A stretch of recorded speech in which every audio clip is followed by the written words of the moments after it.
Hello दोस्तों, आलोक motion classes में आपका एक बार फिर स्वागत है। दोस्तों आज हम सीजी बोर्ड असाइनमेंट 4 दिसंबर माह के विषय जीव विज्ञान कक्षा 12वीं के सभी प्रश्नों के उत्तर केवल इस वीडियो पर लाए हैं। तो दोस्तों वीडियो पर बने रहिए शुरू से अंत तक और देखते रहिए। तो चलिए दोस्तों शुरू करते हैं बिना टाइम गवाए। और दोस्तों इसी तरह के वीडियो के लिए चैनल को सब्सक्राइब कर लें क्योंकि हम हर महीने असाइनमेंट अपलोड करते रहते हैं। तो चलिए देखते हैं प्रश्न क्रमांक 1। तो दोस्तों ये रहा हमारा प्रश्न क्रमांक 1। ठीक है, तो यहाँ प्रश्न क्रमांक 1 है, जैव नियंत्रण कारक के रूप में वैसिल्स यूरिजिएंसिस को कैसे इस्तेमाल करेंगे। ठीक है, तो उत्तर है दोस्तों, यहाँ हेडिंग डाले हमने वैसिल्स यूरिजिएंसिस का इस्तेमाल। ठीक है, फिर दोस्तों यहाँ लिखे हैं उत्तर में, कपास की एक नई कीट प्रतिरोधी किस्म का विकास मोनसेंटो कंपनी द्वारा किया गया है। ठीक है, यह एक ट्रांसजेनिक पौधा है। ठीक है, जिसमें बैल्सिस यूरिजिएसिस नामक जीवाणु का एक जीन स्थानांतरित किया गया है। ठीक है, यह जीन एक प्रोटीन का निर्माण करता है। ठीक है, जो लगभग लेपिडोप्टेरा वर्ग के सभी कीटों के लिए जहरीला होता है। ठीक है, फिर आगे देखते हैं, इस जीन की उपस्थिति के कारण कपास के पौधों में भी उस जहरीले प्रोटीन का निर्माण होता है। ठीक है, अतः लेपिडोप्टेरन्स ठीक है इस पर आक्रमण नहीं करते, अर्थात कपास का यह किस्म इन कीटों का प्रतिरोधी हो गया। ठीक है, फिर ध्यान देने योग्य बात यह है कि यह प्रोटीन मनुष्य के लिए किसी प्रकार के से हानिकारक नहीं है, अन्यथा इससे बने हुए कपड़े तथा इसके बीज से निकले हुए खाद्य तेल हमारे लिए नुकसानदायक हो सकता था, परंतु ऐसा नहीं है। कपास के इस नए किस्म को बीटी कपास या बीटी कॉटन के नाम से जाना जाता है। ठीक है, तो दोस्तों चलिए अभी आगे देखते हैं। तो दोस्तों अब हमारा प्रश्न क्रमांक दो है अगला। ठीक है, तो दो है, वहित मल उपचार की निम्नलिखित दो विधियों में से किस से आप सही मानते हैं और क्यों। ठीक है, तो दो ये विधि दी है। ठीक है, पहला है मनुष्य द्वारा तैयार की गई प्रौद्योगिक विधि। ठीक है, और दूसरा है सूक्ष्म जीवी उपचार विधि। तो दोस्तों इसका उत्तर है, वहित मल उपचार की दोनों विधियों में हम सूक्ष्म जीवी उपचार विधि को सही मानते हैं। ठीक है, दूसरे का इतना ही उत्तर है। तो चलिए अब देखते हैं प्रश्न क्रमांक 3। तो प्रश्न क्रमांक 3 है दोस्तों, यहाँ अपना घरेलू उत्पादों में सूक्ष्म जीव की क्रिया सूक्ष्म जीव की क्या भूमिका है, कोई दो उदाहरण देकर समझाइए। ठीक है, तो चलिए देखते हैं। थोड़ा प्रश्न क्रमांक ज़्यादा लिखना है, इसमें थोड़ा क्वेश्चन ज़्यादा नंबर का है। ठीक है ना, तो शब्द ज़्यादा लिखना है। ठीक है, उत्तर देखिए, घरेलू उत्पाद में सूक्ष्म जीव की भूमिका। ठीक है, पहला है दोस्तों अपना, दूध से दही का उत्पादन होता है। ठीक है, सूक्ष्म जीव जैसे लैक्टोबेलिसस तथा अन्य, जिन्हें सामान्यतः लैक्टिक एसिड बैक्टीरिया कहते हैं। ठीक है, दूध में वृद्धि करते हैं और उन्हें दही में परिवर्तित कर देते हैं। वृद्धि के दौरान लैक्टिक एसिड बैक्टीरिया अम्ल उत्पन्न करता है। ठीक है, जो दूध में प्रोटीन की स्कंदित तथा आंशिक रूप से पचा देता है। ठीक है, दही की थोड़ी सी मात्रा को निवेश द्रव अथवा आरंभिक रूप से साजे पर दूध मिलाया जाता है। ठीक है, फिर आगे है, इस निवेश द्रव में लाखों करोड़ों की संख्या में लैक्टिक एसिड बैक्टीरिया होते हैं, जो उपयुक्त ताप पर कई गुना वृद्धि करते हैं। ठीक है, और परिणाम स्वस्थ दूध को दही में बदल देते हैं। ठीक है, विटामिन B12 की मात्रा बढ़ने से पोषण संबंधी गुणवत्ता में भी सूक्ष्म जीवों द्वारा उत्पन्न होने वाले रोगों को रोकने में लैक्टिक एसिड बैक्टीरिया एक लाभदायक भूमिका निर्वाह करता है। ठीक है दोस्तों, इसका दूसरा उपयोग है दूसरा। ठीक है, तो उदाहरण दूसरा है। ठीक है, यहाँ देखिए, इस डोसा व इडली बनाने में ल्यूकोनाट्स व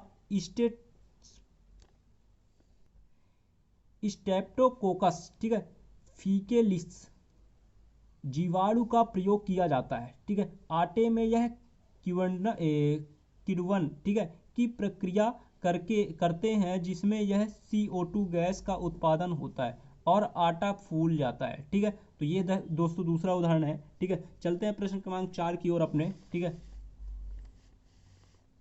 तो प्रश्न क्रमांक 4 है दोस्तों, DNA का पृथक्करण कैसे करते हैं। ठीक है, उत्तर है दोस्तों, DNA के पृथक्करण के लिए एक रोल जेल वैद्युत कण संचालन का प्रयोग किया जाता है। जेल के एक सिरे पर DNA को रखा जाता है और विलयन में विद्युत धारा को प्रवाहित किया जाता है।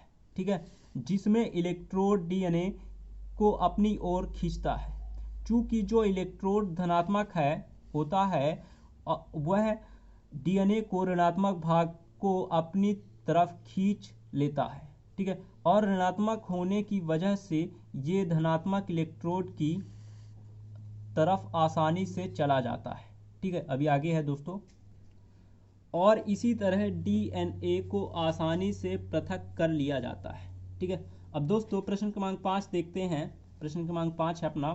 ठीक है, आणविक आधार पर DNA बड़ा है या एंजाइम। ठीक है, तो उत्तर दोस्तों, एंजाइम प्रोटीन है। प्रोटीन्स अणु अत्यधिक जटिल संरचना वाले वृहद अणु होते हैं।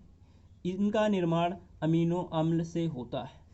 प्रकृति में लगभग 300 प्रकार के अमीनो अम्ल पाए जाते हैं, परंतु इसमें केवल 20 अमीनो अम्ल ही जंतु एवं पादप कोशिकाओं को में पाए जाते हैं। ठीक है, अमीनो अम्ल श्रृंखलाबद्ध होकर परस्पर पेप्टाइड बंध द्वारा जुड़े होते हैं।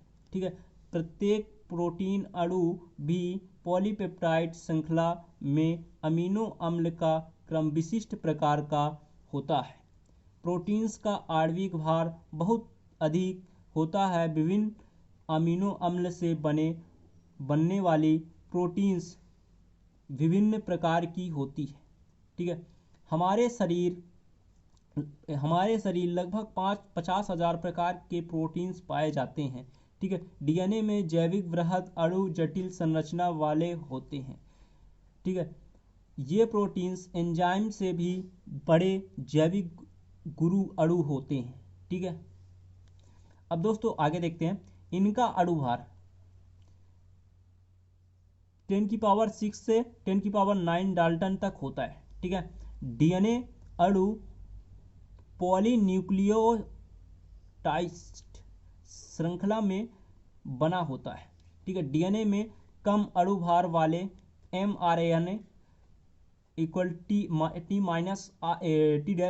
T-RNA ठीक है तथा R-RNA का निर्माण होता है। ठीक है, इससे स्पष्ट होता है कि DNA अणु एंजाइम से बड़े अणु होते हैं। तो दोस्तों अब हमारा क्वेश्चन नंबर 6वां है। क्वेश्चन नंबर 6वां, बायोगैस संयंत्र का नामांकित चित्र बनाइए। इसमें मीथेनोजन की भूमिका लिखे। तो चलिए दोस्तों देखते हैं उत्तर अपना क्या है। ठीक है, उत्तर है बायोगैस का उत्पादन शुष्क प्रक्रिया में जैविक आद्र प्रक्रिया द्वारा किया जाता है। शुष्क प्रक्रिया में के तहत बायोगैस को 550 डिग्री से 1100 डिग्री सेल्सियस तक, यह 1100 डिग्री सेल्सियस तापमान पर जलाया जाता है तथा उससे उत्पन्न गैस एवं तेल ऊर्जा के स्रोत के रूप में प्रयुक्त होता है। ठीक है, जैविक आद्र प्रक्रिया ही बायोगैस उत्पादन की परंपरागत प्रक्रिया है। इसमें ऑक्सीजन की अनुपस्थिति में कच्चे स्रोत के जलीय विलयन का किण्वन वैसिलस सेल्यूलोमोनास ठीक है और क्लास्टिकियम रूमिनोकाकस यूबैक्टीरियम नामक जीवाणुओं की सहायता से कराया जाता है। ठीक है, वायवीय ऑक्सीकरण के कारण, ठीक है, उत्पन्न जीवाणुओं द्वारा उत्पन्न किए गए जटिल यौगिकों जैसे प्रोटीन, लिपिड, सेलुलोज आदि के मोनोमर अत्यंत एसिटिक अम्ल में परिवर्तन हो जाते हैं। ठीक है, चलिए आगे देखते हैं। अंत में मीथेनोजैविक जीवाणु एसिटिक अम्ल को मीथेन गैस में ऑक्सीकृत कर देते हैं। तो आगे है दोस्तों, संपूर्ण रासायनिक अभिक्रिया निम्नानुसार है। CO प्लस H2O से CO2 प्लस H2 बनता है। ठीक है, फिर CO2 प्लस 4H2 से, ठीक है, CH4 प्लस 2H2O बनता है। ठीक है, मीथेन। ठीक है, यहाँ देखिए 4CH3OH, ठीक है, OH, हाँ, ठीक है, इससे 3CH4 plus CO2 plus 2H2O से ये बनता है। ठीक है, इससे इसको अलग अलग ऐसे डिवाइड हो जाता है। ठीक है, तो यहाँ से 4HCOOH से CH4 plus 3CO2 plus 2H2O divide होता है। ठीक है, और यहाँ फिर एसिटिक अम्ल से, ठीक है, ये मीथेन प्लस कार्बन डाइऑक्साइड, ठीक है, में ऐसे अलग अलग हो जाता है। दोस्तों अब आगे देखते हैं। तो इसको नहीं लिखना है, ठीक है, ये लिखना है यहाँ से। बायोगैस संयंत्र की गैस उत्पादन दक्षता कच्चे माल की प्रकृति के अनुसार 33 से 59% तक होती है। ठीक है, बस इतना लिखना है दोस्तों। ठीक है, तो दोस्तों हमारा वीडियो रहा यहीं तक। तो वीडियो अगर पसंद आया हो तो वीडियो को लाइक कर दीजिए, चैनल को सब्सक्राइब कर दीजिए। मिलते हैं अगले वीडियो।